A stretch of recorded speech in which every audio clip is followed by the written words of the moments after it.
My daughter stood in a courtroom and looked straight at the judge before saying, "My father doesn't know what day it is anymore. He has dementia. He can't manage his own life." I had never felt so betrayed. I wasn't sick. I wasn't confused. I was being erased while I was still alive. If you've ever seen family turn into strangers over money, you'll understand this story. And if stories like this mean something to you, I'd really appreciate you subscribing to Family Betrayal. Also, the faces, photos, and scenes you see are only visual illustrations to help tell the story. They aren't real images of the people involved. 3 months before that hearing, my daughter Emily started acting different.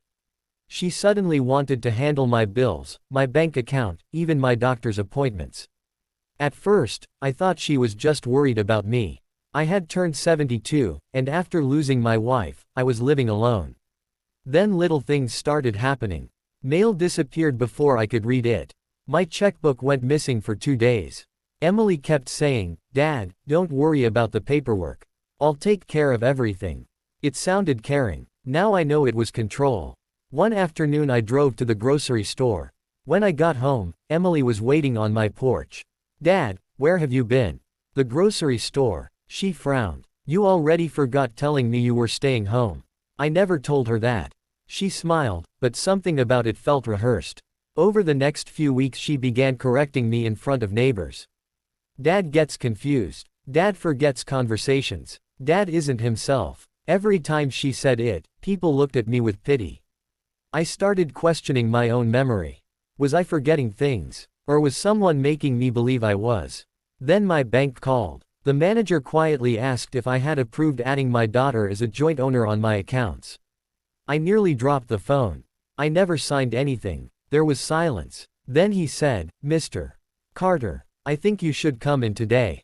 That afternoon I discovered paperwork with a signature that looked like mine, but wasn't.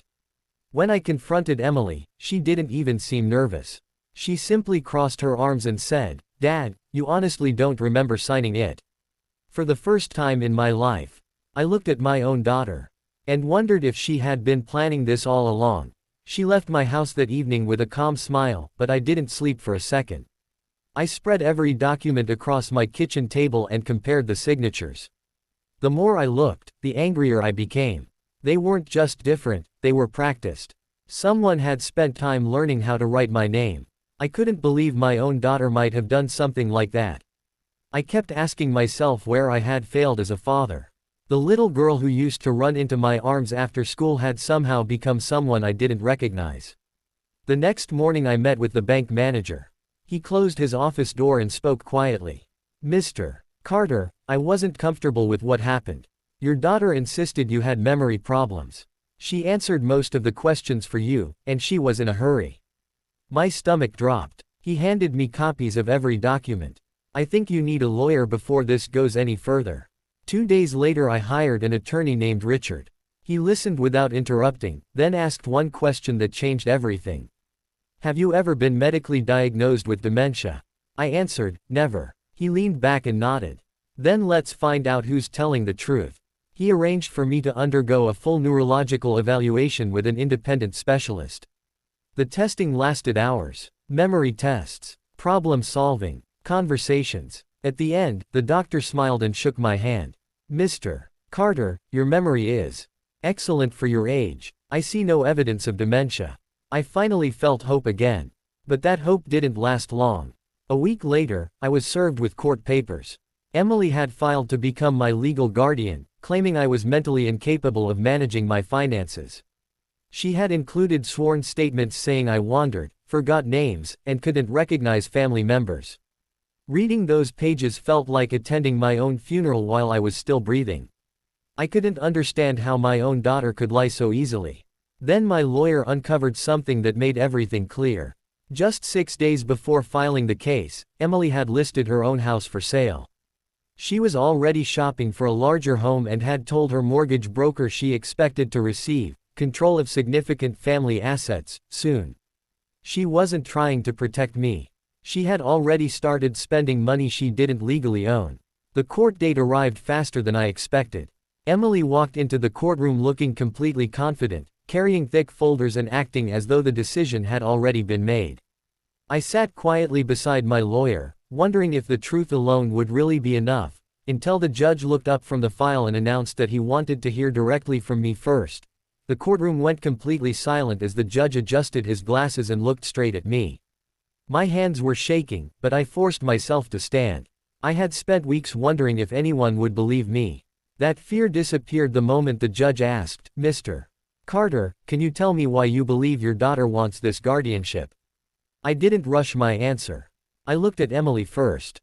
Then I said, "Because controlling my life is the fastest way to control everything I spent 50 years building." She wouldn't even meet my eyes. My attorney handed the judge the report from the independent neurologist. Every page confirmed the same thing: I showed no signs of dementia. My memory, reasoning, and judgment were all normal for a man my age. Emily's lawyer tried to argue that I had good days and bad days. Then my attorney calmly stood up again. "We also have surveillance footage from the bank." The room became so quiet I could hear someone coughing in the back. The video showed the day Emily brought me into the bank. She answered questions before I could speak. She interrupted me repeatedly. At one point, she even whispered what I should say while keeping a hand on my shoulder. The bank manager testified next. I became concerned because Mr. Carter appeared capable of answering every question himself. His daughter kept insisting he was confused even when he wasn't. I watched Emily's confidence begin to disappear. Then came the biggest surprise. My attorney called a handwriting expert. The expert placed my genuine signatures beside the documents Emily had submitted. "There are clear signs of simulation," he explained. The questioned signatures were almost certainly copied rather than naturally written. Emily's face lost every bit of color. For the first time since this nightmare began, she looked scared. The judge frowned and turned toward her. "Ms. Carter, do you wish to explain these inconsistencies?" She stumbled over her words. She blamed stress. She blamed misunderstandings. Then she blamed me. "He forgets things. He's manipulating everyone." Her voice grew louder with every sentence until it sounded more desperate than convincing. The judge didn't interrupt her. He simply listened. When she finally stopped talking, he reached for one final document that had been quietly sitting on top of the file. "I have one more question," he said. Emily smiled nervously, thinking it was for me. Instead, the judge looked directly at her.